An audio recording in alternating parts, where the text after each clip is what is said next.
that is remittance product. First of all, before starting this chapter, there is need to understand the few of the basic part of that particular chapter.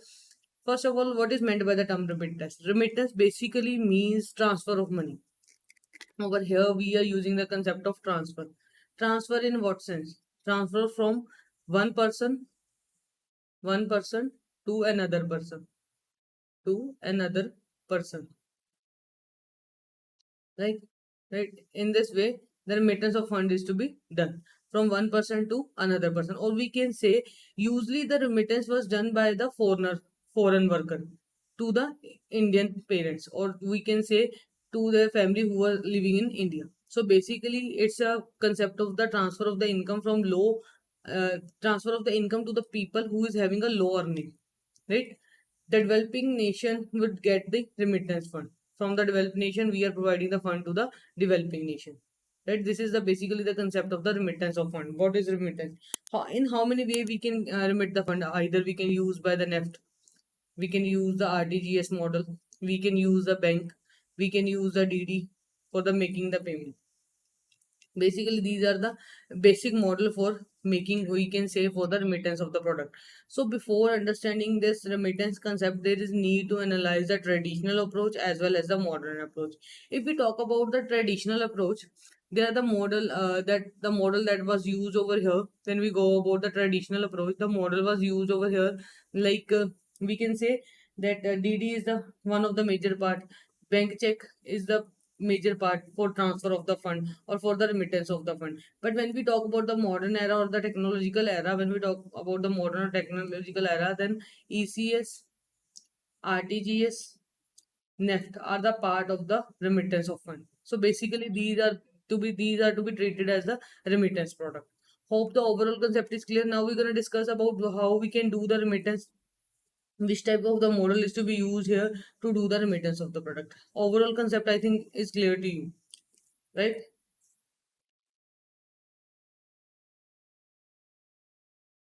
Now we're gonna discuss about the modern or traditional model. First of all, when there are the two traditional model or the two traditional way, how we gonna do the product remittance or how we gonna do the remittance of the fund. First of all, we're gonna discuss with the bank issue of check. First of all, the thing that we're gonna use is the bank check. Bank check is also a mode on through which we can make a payment. It might be possible we can make a payment regarding the electricity bill, right? We can go with the telephone bills, we can go with the stationary expenses. We can make the payment like this. Check may be up to 1000. It can be possible the check may carry the bearer name. Bearer mean the name of the person is not mentioned over there. Whom the check is vested with or endorsed can write the name over that particular check. This is the topic when we say that the check is having a bearer. And second one is check is properly named.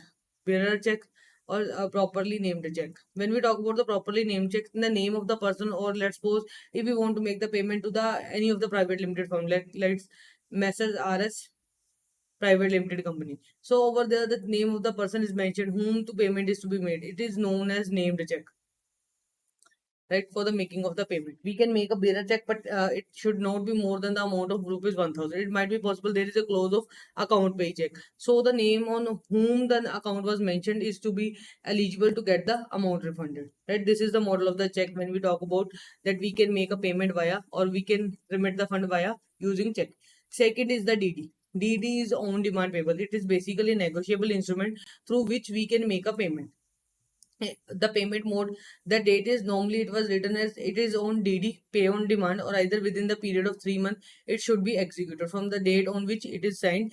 Within the period of 3 months it should be executed. Let's suppose the DD was issued on 1st of Jan 2023. So what would be the last date to present for the payment? That is 1st of April 2023. So it should be presented within the period of that particular time or either on demand. Let's suppose the total time period, total eligibility criteria, that particular thing is eligible, then it is a tenure of 3 months. But what would happen if we go with the scenario that we want to make a payment before 1st of April? Let's suppose we presented it on 26th of Feb 26th Feb 2023. So it is the on demand payment when we presented this DD for the money.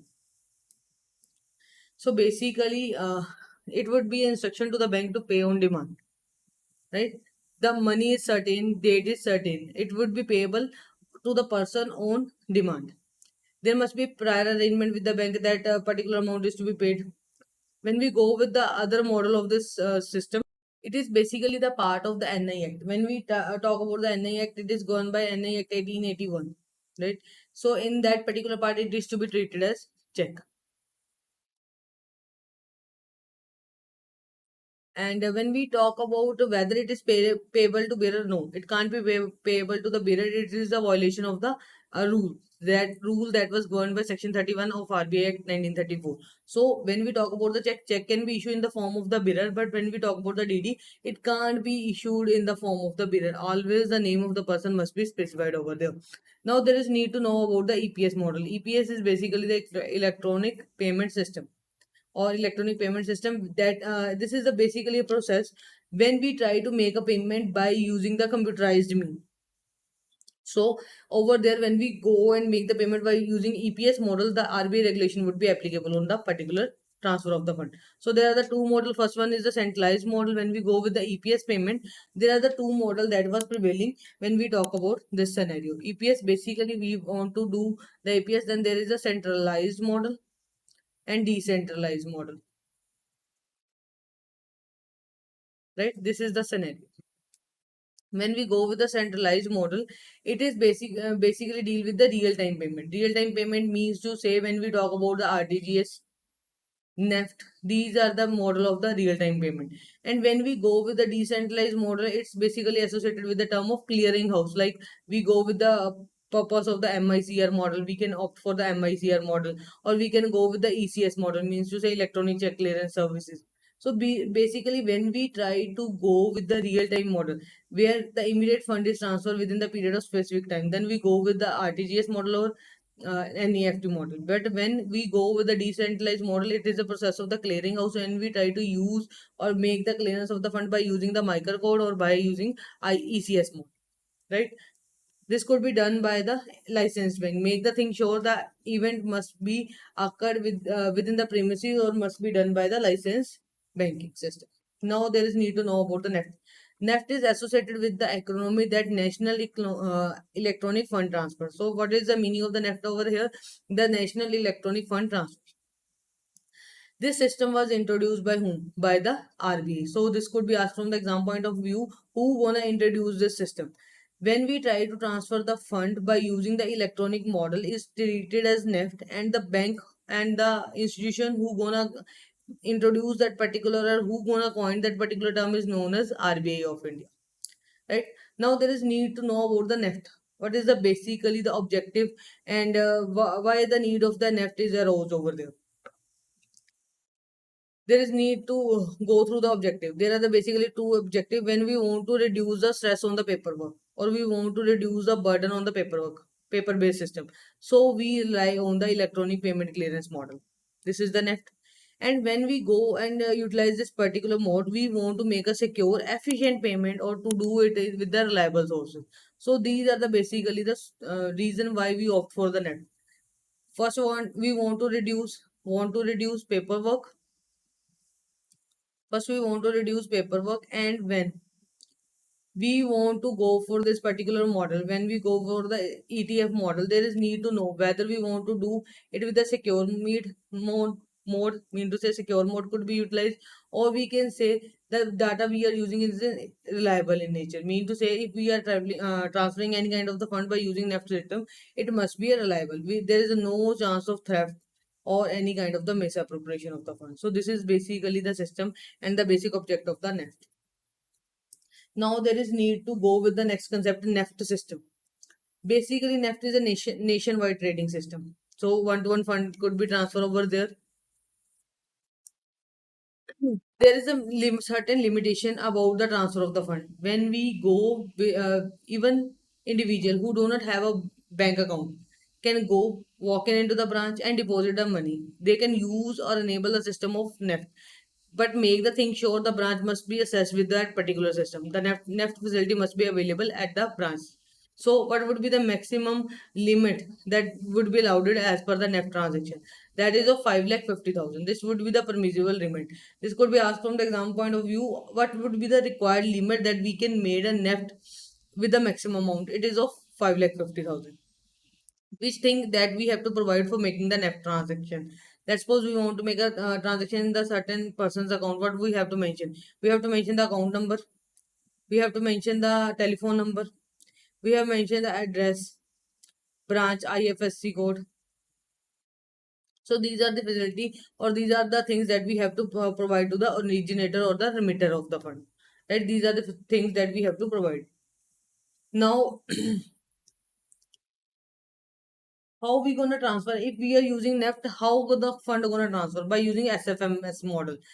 What does it mean? It means the structured financial messaging system was it's to be utilized to remit the fund. What would be the process when we go with the cross border transfer? Cross border means to say from one country to another. Either we can go with the Nepal. So basically there is a provision of India to Nepal. How we gonna make a NEFT transfer over there? What would be the limit that would be permissible when we using for the cross border merger or cross border transfer? The maximum limit is prevailing is of 50,000. In the earlier case, when we go with the inland or in-house transfer of NEFT, then permissible limit is 5,50,000. And when we go with that particular limit, that is 50,000 based on the cash remittance. This would be only permissible when we talk about India and Nepal. So this particular system is known as Indo-Nepal Remittance Fund. Indo-Nepal Remittance Facility. This would be the provision when we gonna utilize this particular scenario. Hope this concept is clear. So just take a quick review. When what is remittance? Remittance basically mean the transfer of the fund. Normally, who gonna do this? The foreign worker gonna transfer to the Indian family. So remittance is a process where one person transfer the fund to the another person. Whatever the model, when we talk about the traditional model, there are the two model that is prevailing over there at the time. One is the bank check, other was the DD. When we talk about the modernization method, then when as per the need of the technology or operation of the technology, which type of the model we are using? First is NEFT, RTGS, ECS model. When what is NEFT? NEFT is basically a nationwide trading system. When we try to make a NEFT payment, the following details are to be provided, like name of the person, account number, address, telephone number, IFSC code, or account number. These are the things that we have to provide it for making the NEFT payment. What would be the permissible limit if we want to make the payment within the boundary limit of India? What would be the payment? That is of 5,50,000. Now, if we talk about the Indo-Nepal remittance fund, then what would be the maximum permissible limit? That is of 50,000. Hope this concept is clear. Now we'll move further. What would be the structure of charges that can be levied on the customer for the NEFT given below? When we go with the inward transaction and destination bank for the credit, free, no charges would be levied. Means to say, when we go with the inward transaction at the destination bank branch, for credit to the beneficiary account, then no transaction. If we want to transfer for the beneficiary account, and if we want to transfer it at the originating bank, the charges would be applicable. If amount is less than 10,000, then no charges. Not exceeding rupees 2.50 plus GST applicable. If we want to transfer less than 10,000, then 2.50 is applicable along with the GST. If rupees 10,000 to 1 lakh would be transferred, then rupees 5 is to be charged as per applicable GST. If we want to transfer from 1 lakh to 2 lakh, then 15 rupees is to be chargeable. If you want to make the transaction of 22 lakh but not exceeding 25 lakh, then rupees 25 is to be applicable. These are the permissible limit that is to be charged. If we want to go with the 10,000, then 2.5 is to be charged. If 10,000 to 1 lakh permissible limit, then rupees 5. 1 to 2 rupees 15 is to be charged. If we go with 22 to 25, then rupees 25 is to be chargeable as per the applicable GST. What would be the effect? What would be the provision? By the notification on 1st of January 2022, RBI has removed all the applicable charges on NEFT transaction initiated online via internet or mobile portals by saving account holder with a view to promoting the digital transaction. Now, if we go for the online model, like we can go with the internet banking, we can go with the mobile banking, then the above said charges wouldn't be applicable. This thing is to be done to promote the digitalized mode of payment, that we can opt for the digitalized. We want to make a digital India. So by using this scenario, we gonna remove that limits when we go for the online transaction. But if we go with the physical mode of transaction, this could be applicable. Hope this concept is clear. Now there are the certain guidelines regarding the time period. If we talk about the Saturday model, when we talk about the normal working day, Monday to Friday are to be considered normal working day, and Sunday is to be treated as half day. So when we go with the morning to evening fund, Monday to Friday working hours, then the NEFT is to be done from 8 a.m. to 6:30 p.m. This would be the time that during this process is to be completed. But when we talk about the Saturday, then it would be from 8 a.m. to 12 p.m. Right? This would be the time that is prevailing for the NEFT transfer. But when we go with the online model, if we are promoting the online model, there is no such restriction regarding the NEFT or RTGS amount. So it could be applicable from the 24 into 7 into 365 days. This model is to be opted, means to say you can make payment anytime, any of the week, or within the year. At any time you can make a payment. This could be applicable from the 16th of December 2019. That NEFT transaction can be performed into 24 into 7 into 365 model, so that we can promote the digitalization. As I told you, when we go with the digitalization, means to say we are having access to our account 24 hours and 365 days. So what does it means? We can make a payment at any time, any place, and anywhere. Whenever we are trying to make the thing, there are the batches over there. There are 48 half hourly batches every day when we go with the NEFT clearance model. Hope this concept is clear. Now we'll go with the NEFT process flow. What would be the NEFT process flow when we go with this scenario? There are the number of the party. There are the total 5 party when we go with the NEFT transfer. First is the sending bank, then the sending service center, then the NEFT clearance center, receiving center, and the beneficiary branch. These are the 5 steps that is to be followed for the transfer or the process of the NEFT model. First of all, first step is who gonna make a payment. As I told you, any individual corporate are eligible to make the payment, and they have to make the payment to originator and transfer the fund by using the NEFT model. So this is the basically the NEFT form. You can see, if you have ever tried to visit the bank, you can see this type of the frame format over there. There is a basically paying slip over here, the amount you want to transfer, the SBI code, right? The destination bank branch, IFSC code of that particular branch, then the amount that you want to pay. If there is any kind of the applicable charges, as I told you, if you go with the physical mode, there is a charges. Others, there is a no charges. So name of the applicant of the or the address of the person. And over here, we gonna make the name of the bank whom we want to make the RTGS. Then RTGS or NEFT form are same, whether we want to make the RTGS by cash or by using the check. So in which bank, in which branch, account number, in whose favor NEFT is to be created, amount we want to transfer. So this is the basically the form we have to fill. So first step is that we are having an intention to make a NEFT. So an individual or corporate intending to originate a transfer of the fund using the NEFT mode. When we go with the second step, the originator bank branch prepare a message that amount is to be sent or pooled. Now there is need to know that the originator bank gonna make a message regarding the transfer of the fund by using the NEFT service center. Over there, the fund was pooled, message was collected over there, then they were put into the clearance system. That particular branch is to be amount, that particular amount is sent to be particular branch. Then the clearing center sort out the fund transfer transaction, which bank, which fund is to transfer to the which bank, and then they make the debit and credit entries. Then they make the settlement of the account. The person to whom the payment was to be made, his account is credited, and from whose account payment is to be deducted, his account is debited with that particular amount. And after that, the amount was received by the person whom the actual payment was to be made. So this is basically the process. Now there is need to know about the right and the obligation of the customer. What are the basically the right and the obligation that was imposed when we go with the NEFT transfer? First thing, when we talk about the right and obligation, is that there is need to maintain the security system. Once we want to make the transfer by using the NEFT model, first thing that we that come to our mind is that there must be proper security and the reliability. That transaction, if we want to make the transaction by using online model, it should be completed in all the aspects and make the thing sure that it should be done in the prescribed manner.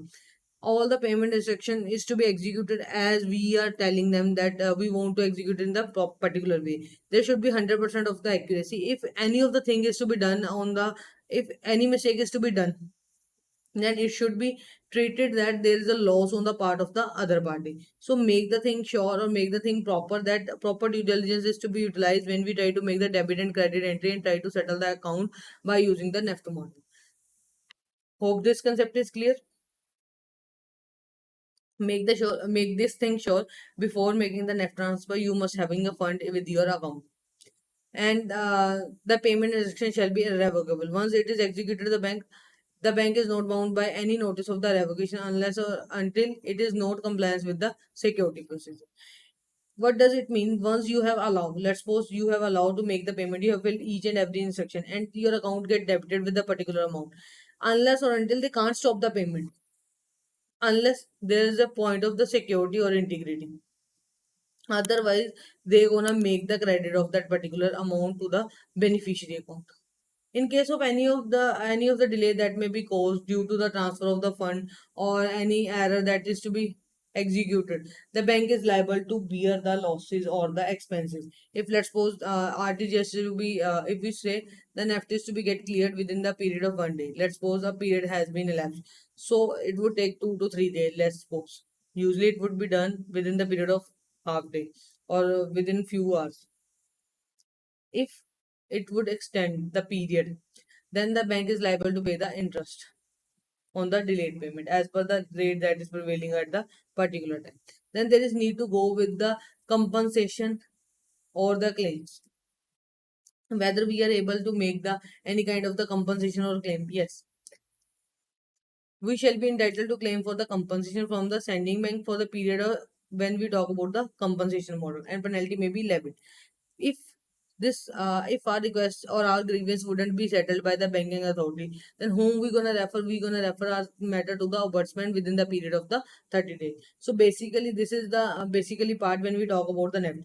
What is NEFT, how we gonna execute the net, what would be the provision over them. Now we'll go to the advantages. What would be the advantages? There is no need to send the physical check. When we go with the beneficiary mode, there is no need to visit the bank for the depositing of the money. There is no appreciation of loss. The facility must be utilized by 24 into 7 from the 16th of January. This is the important date that you have to remind whenever the NEFT is available from the 24 into 7 into 365 model. Where it is a basically process of the real time transfer. When we go with the remittance can be initiated from its home place or the workplace by using the internet model. This could be the facility that we're gonna utilize by using the NEFT. We can go with the credit information. We can receive the email or SMS regarding that amount get transferred from one bank to another, from one place to another. So these are the facilities that is associated with the NEFT. And when we talk about the NEFT facility, that is available on whom?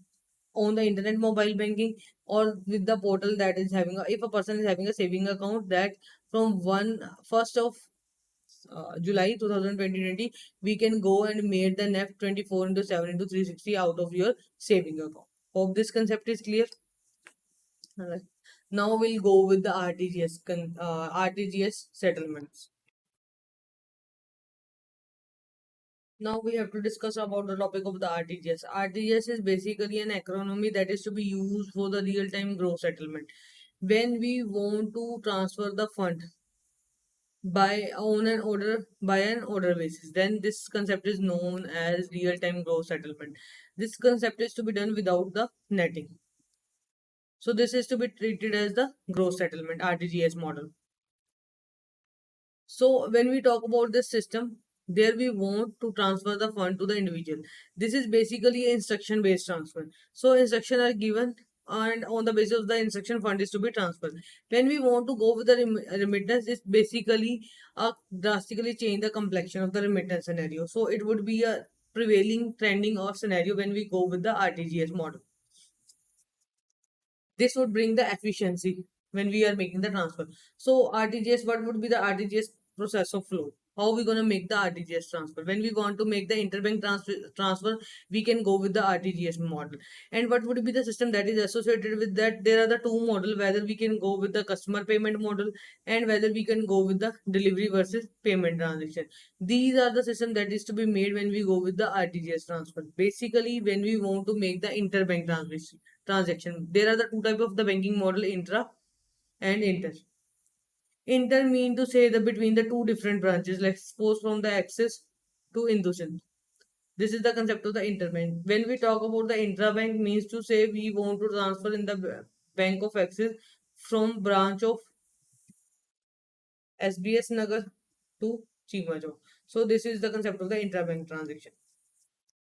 When we go with this system, the obligation is on the bank. Means to say interbank transactions are used to settle the participants' bank financial obligation on their account.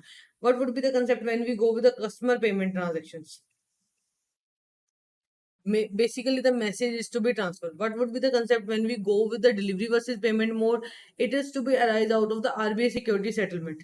This is the separate mode of RTGS settlement. When we go with the security system, on one hand, security is delivering, deliver or transfer to the person, and on the other hand, payment is to be made. So this is the concept when we go with the delivery versus payment mode. What would be the interbank transaction? It is basically associated with the term when we go with the treasury management or the treasury operation, as the money from one bank is shifted to the another bank, or we can say money and the debt market basically dealt with the foreign exchange of promotion or transactions. When we go with the interbank payment model, when we go with this model, this is basically a settlement that is arises out of the operation. Either we can go with the transfer of money, we can go with the debt market deal, we can go with the foreign exchange of transaction. What would be the procedure when we go with the C2C model? C2C model is basically when we go and make the transaction on the basis of the customer to customer, and the fund get remitted from one bank to another bank. This could be routed by using the RTGS enabled system. The branch where we want to make the RTGS, make the thing sure that the branch should be enabled with the RTGS model. RTGS can be activated either in the interbank transaction model or intrabank transaction model. It could be possible. We can go with this scenario.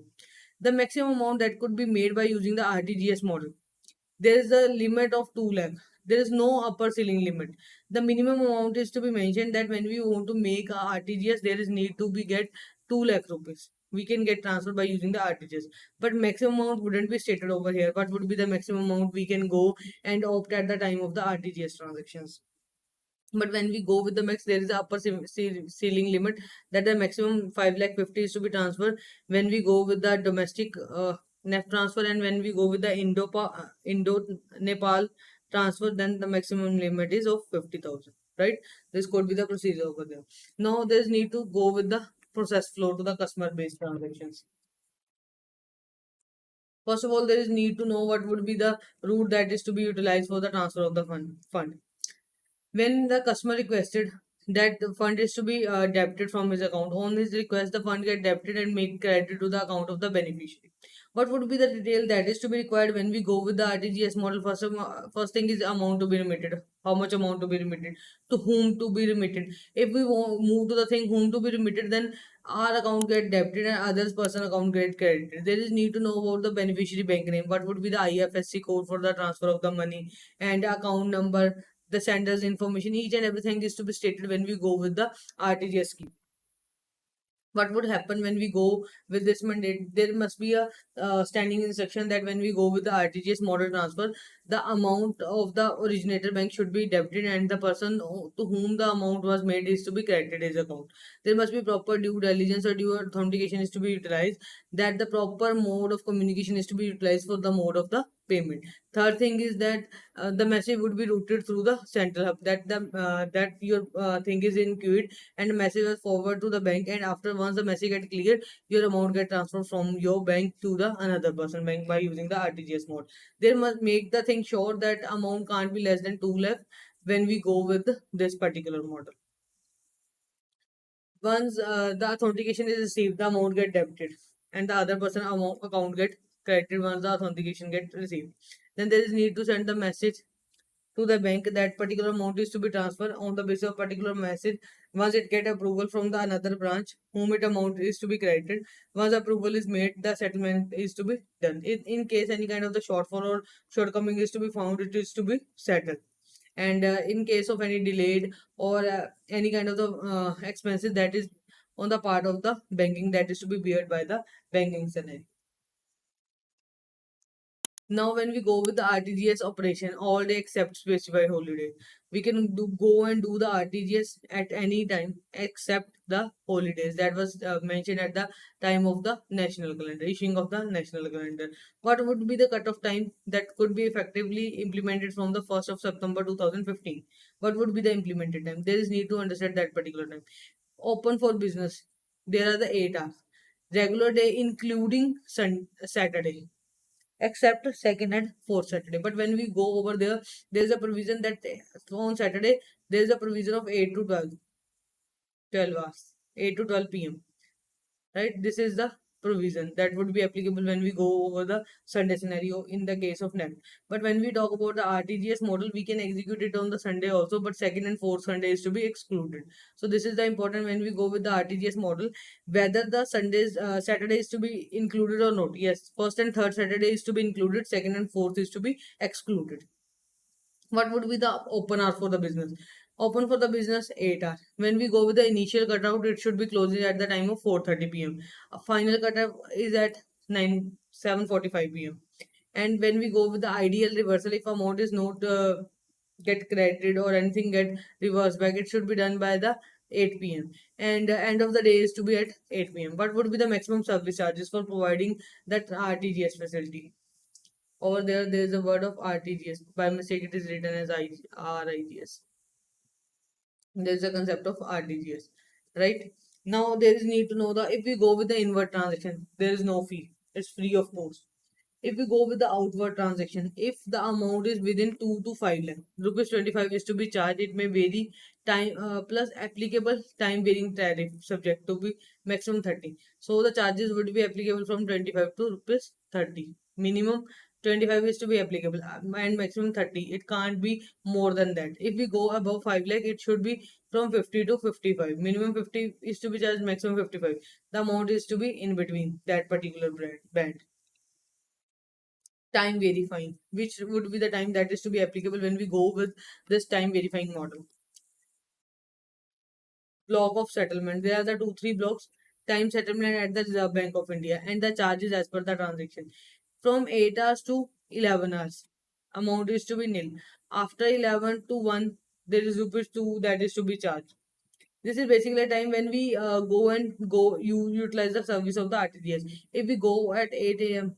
to 11 a.m., then there is no service charges. If we go with the 11 a.m. to 1:30 to 1 p.m., then rupees 2 is to be charged. If after 1 and before 4:30, then it is to be rupees 5. And if after 4:30, it is to be rupees 10 that is to be charged.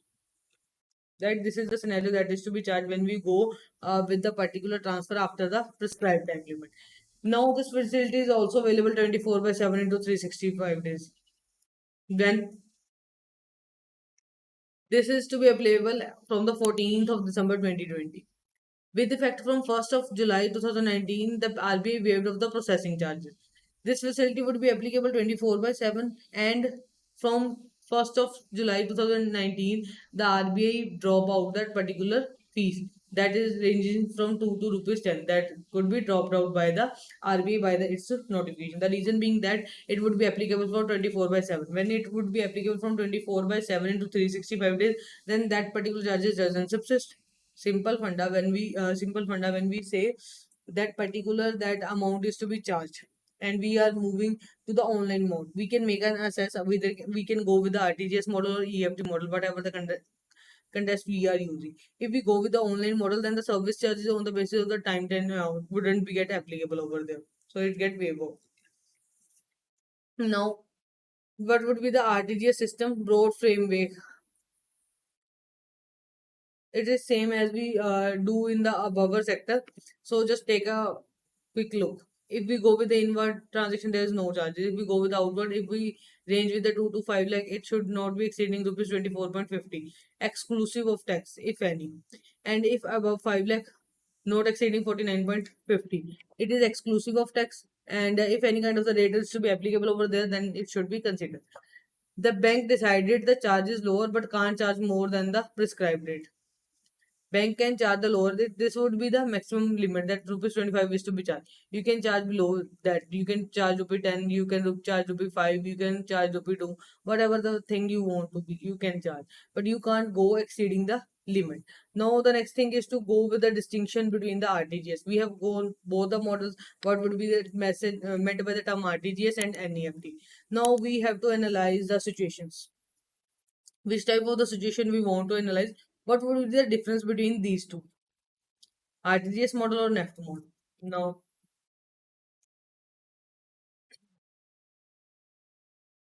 first is regarding the concept settlement. When we go with the RTGS model, it's mean the real-time gross settlement. So it's a basically concept based on the real-time transfer of model. When we go with the NEFT, they are the 48 and half hourly batch. So what would be the name of that particular NEFT in the conceptual form? It's a half hourly based.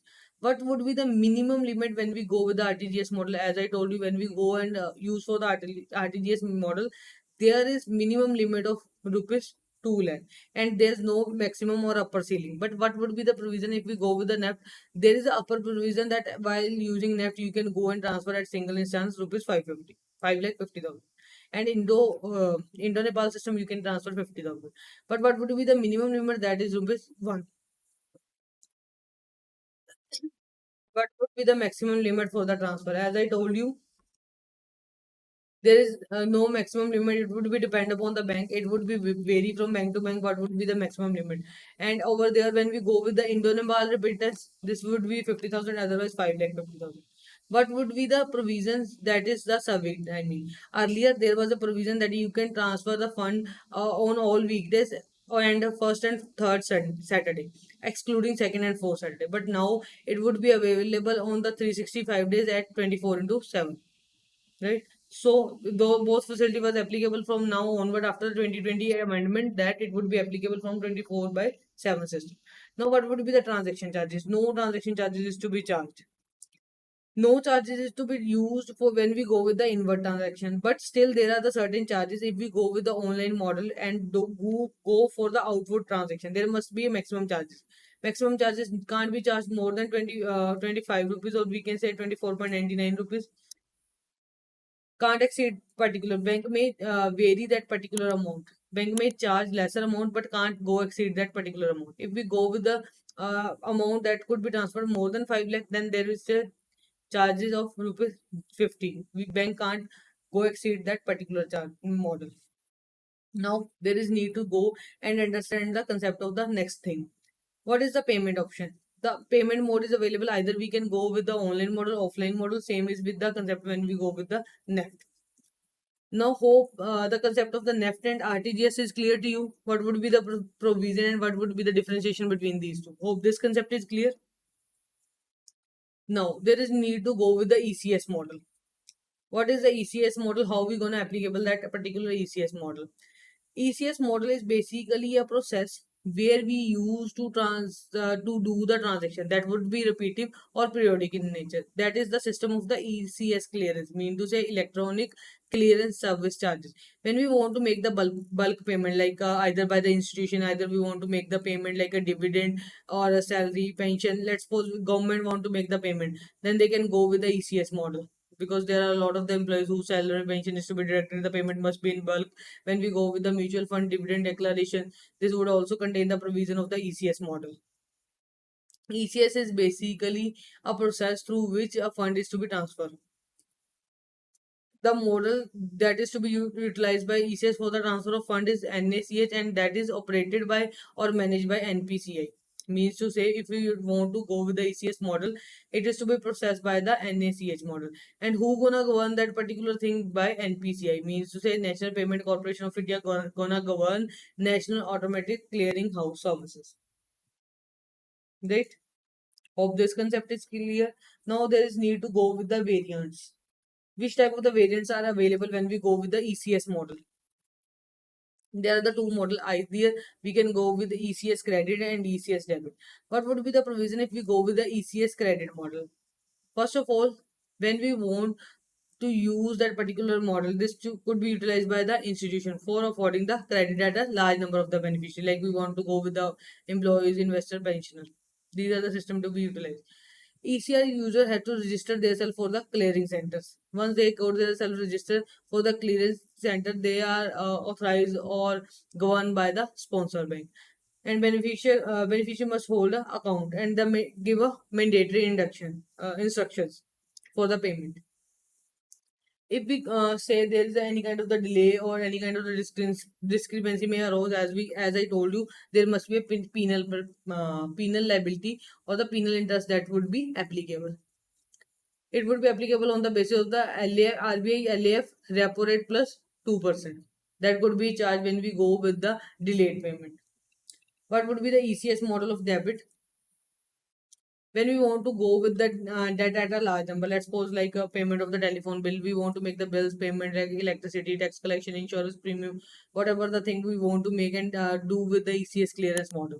The ECS debit basically submit the detail, bank name, bank branch, micro code, transaction code, date on which the fund is to be transferred, and there is no PDC model is to be preferable over there. What do you mean by PDC model? Means to say no fresh post-dated check or EMI shall be accepted by the bank who is using the ECSO debit model, ECS debit model that gonna use, and they're gonna not accept any kind of the PDC model. If we go with the provision that would be applicable, section 25 could be applicable for the payment and settlement, and in case of any kind of the dishonor, there's a mistake in the word dishonor, it's dishonor of the electronic fund, then it would attract the provision of which act? It would attract the penal provision of section 138 of NI Act, because it is to be treated as a part of the negotiable instrument and the transfer of the fund by using the electronic model. So it would be the part of the NI Act. And in case of any kind of the default or dishonor, it could be chargeable or treated under the negotiable instrument act. Now there is need to go with the categories of ECS schemes. What are the category that is prevailing when we go with the ECS model? First is regarding the local ECS, regional or national ECS. Now there is need to understand what would be the concept of the local, regional or national. But when we go with the local ECS model, 81 centers are established across the country. They are basically working on the satellite towns or in the one-to-one city. Basically, those are governed or regulated by the RBI. Gonna launch or use RBI. Gonna use ECS local ECS model that is associated or designated by the RBI. Now there is need to go with the regional ECS RECS system. There are basically total 9 centers available at the various locations. When we go with the RECS facility, it covers basically the core banking facility from the various state or group of state that is also operated by the RBI model. Third is regarding the national ECS model. It is operated basically in the Mumbai and facilitate the coverage of all the core banking area anywhere in the country. Over here, the word is refer anywhere in the country, right? So it is also operated by the RBI. So make the thing sure when we go with the national ECS model, national or regional model, it is operated by RBI. And when we go with the local ECS model, there is a little bit distinction that is either operated by RBI or by the designated bank. There is a little bit variation about this. And whenever the question may be asked, it could be asked from that particular point when we go with the local ECS model, whether it is regulated by RBI, whether it is regulated by designated bank, or whether both could be applicable or both can't be applicable. So there is need to understand the concept. It could be regulated by RBI and the designated bank. This could be asked in the exam point of view. This could be asked. So there is need to know about the next concept. What would be the advantages if we go with the ECS mode? What are the various advantages we can see over there?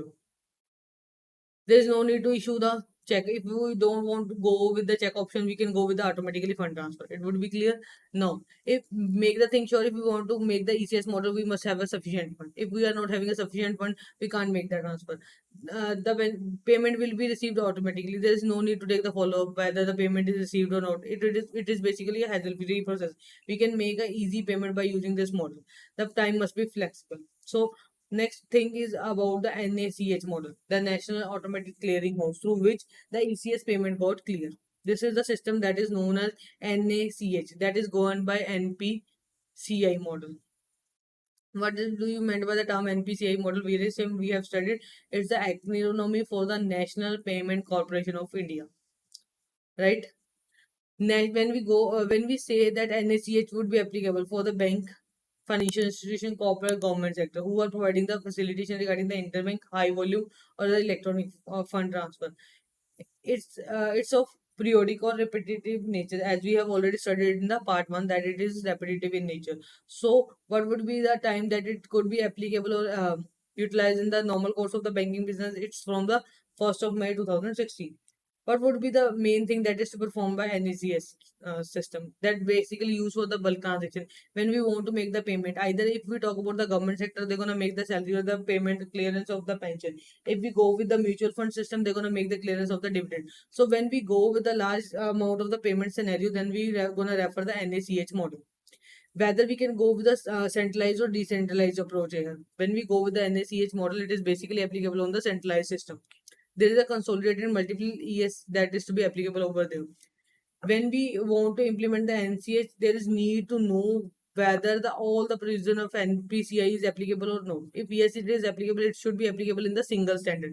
And various type of the practices to be used. Either we can go with the single set rule, or we can go with the open set, or we can use the best industries practice that is to be utilized for the payment system. There is another model that is to be applicable by using NACH model. We can go with the Aadhaar payment bridge too. That is also developed by the NPCI department. That basically whom it gonna help? It gonna help the central government and the government agency in making the direct benefit transfer scheme a success over there. This would also make a provision that it could be utilized 24/7 into 365 days. Provision wouldn't be applicable over here. So it would be initially available on the banking working day, but now it is available on the all day of the week beginning from the 1st August 2021, right? So it would be prove more convenient, and the leverage fund. So earlier there was a time limit for NACH model, but now it would be available 24 hours a day in a week. We can assess through that particular thing. Now there is need to go with the benefits. What are the various benefits that could be availed by the customer when they go with the this particular model? There is no need to go with the manual process. The process is easier by using the ECS model. There is no need to keep the track, or there is no need to collect the bill for what we gonna make a payment. It's already get the detail for which whom for the particular thing we gonna make a payment. Then there is need to know what are the benefit that is going by. Then there is no need to depend on the check because it's an electronic model. We can go with the payment. Which time of the payment that is associated, we can go with the scholarship, allowances, subsidy, taxes. We can go with the payment of the salary, dividend, pension. That was all the made on the scheduled date, or when we go with the either the government agency, or we can go with the mutual fund. It would increase the customers services, right? These are the basically provision that is basically associated with that particular term. What would be the benefit over there? We can talk about the benefit that is availed by the organization system. Now there is need to analyze the benefit that is obtained by the bank. It would reach the faster mode of payment. There's if there is no paperwork, it would gonna reduce. There is no check is required. It would gonna reduce the paperwork. It would improve the better facility, as we have discussed a lot of factors. Now you have to let me know the various benefit without looking at the screen. First of all, that it is a hassle free process. Second thing, there is a no check is required. Paperwork gonna reduce. Once the paperwork gonna reduce, it would increase the reliability and fast pacing of the transaction. So it would build a strong relationship between the customers and the bank. There is no need to keep the track because transactions are online. There's no need to stand in the queue, right? It is a mutual process. It would reduce the number of the errors. So basically these are the benefits. Like, look, it would increase the better customer services. It would reduce the paperwork done in the hassle-free manner, and no manual process are to be involved over there, because when we go with the electronic model, it would reduce the error and make the process more smoother. Then there is need to know whether we have to take it with the quick passage of time or not, and in how much time did gonna complete. So these are the basically model when we gonna utilize, and these are the basically benefit for the banking scenario and the ECS model. Now the next concept is regarding the comparison. There is need to go with the comparison.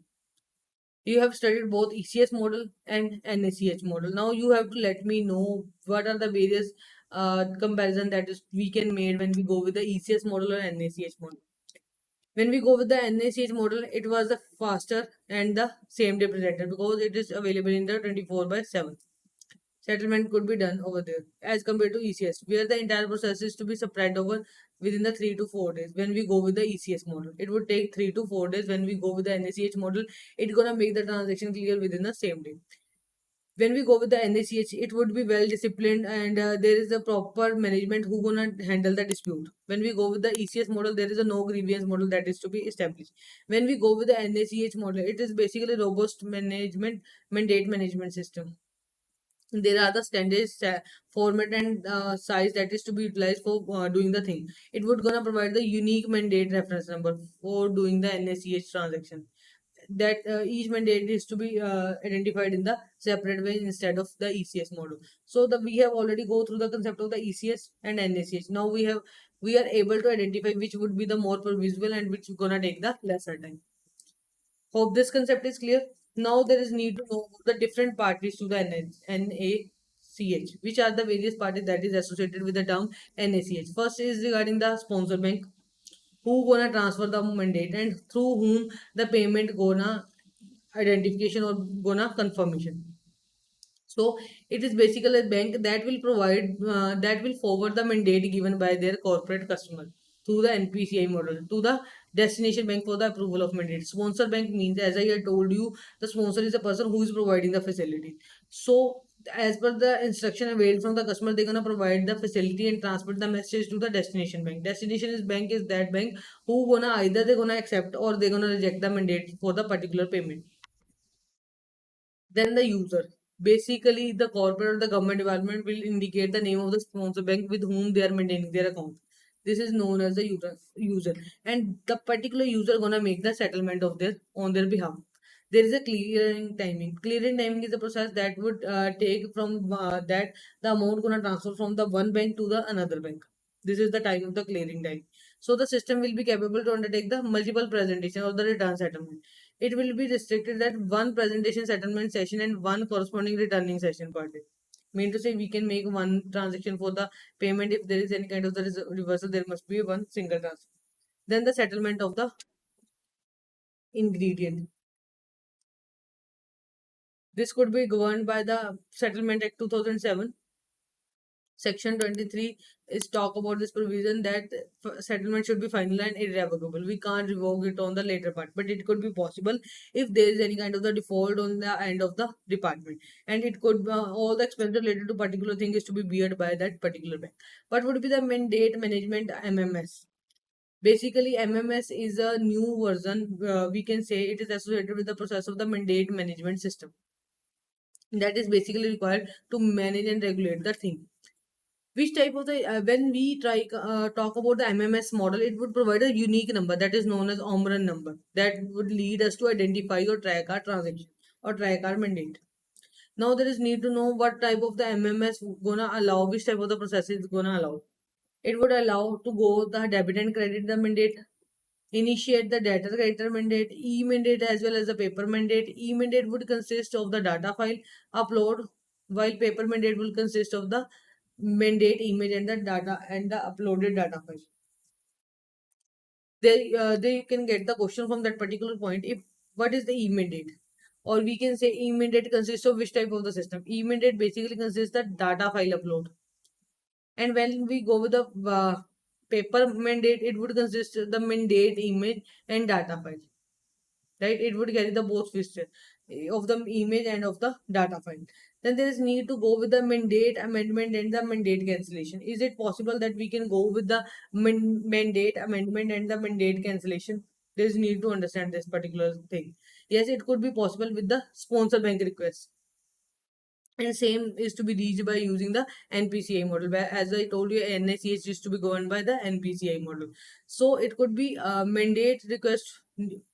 Mandatory code would not would need to be get updated on the post validation of the customer. Once it get validated by the customer, it could be updated. So the maximum cap that is to be applicable on the mandate is of 1 lakh. When we go with the minimum cap of RTGS, it's of 2 lakh.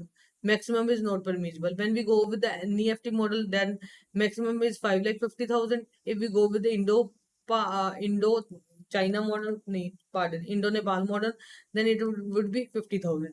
And when we go with the e-mandate of that particular system, it would be maximum permissible limit is of 1 lakh. Then there is need to know about the penalty provision. Which type of the penalty that is to be applicable in case of the mandate? If we go beyond the agreed limit that before the TAT, that is to be applicable. Mandate below 3 lakh. If we go with the mandate limit below 3 lakh.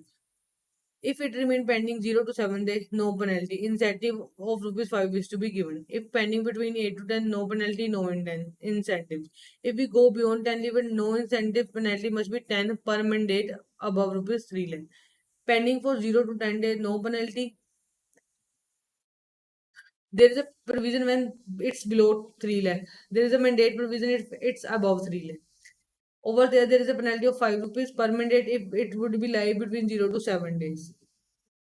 When it would be within the period of 8 to 10 days, there is no penalty, no incentive. When it's beyond the 10 days, no incentive, penalty must be 10 rupees per mandate. And when it's above 3 lakh, then it would be carry from 0 to 10 days, no penalty, incentive must be 5 per mandate. If it go beyond 10 days, no incentive, penalty must be rupees 10 per mandate. So this is the basically the penalty provision that would be applicable on the basis of the mandate. So there are the two mandates to be applicable if it's less than 3 months, if it's less than 3 lakh, and if it's more than 3 lakh.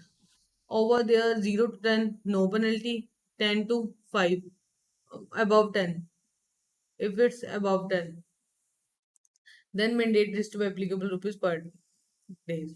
And over there 0 to 7, the 5 rupees is to be applicable. If more than 10 rupees, 10 is to be applicable. So this provision is same when we go with the highest limit. Now there is need to go with the mandate processing charges.